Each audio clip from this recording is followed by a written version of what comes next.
Ne, may ano sa'yo ang ano, ang Canada. May mga email sa'yo, Ano sabi? Ewan ko.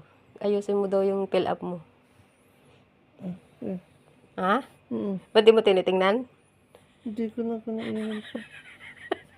Bakit di mo kasi tinitingnan? Hindi ko pala. Ha? Mamaya na tulog pa. Ang daming email sa'yo ba't di mo tinitignan? Hindi ko. Mamaya na. Uy, ikaw talaga.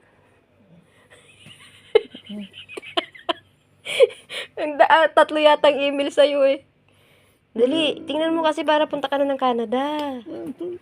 Ha? Mamaya tulog pa ako. Ano? Gumising ka na Ha? Mamaya na pagising ko na. Ayaw mo tignan? Ay, sayang naman yun. Ang dami mong email papuntang Canada, ayaw mo. Bala ka nga dyan. Natulog pa ako.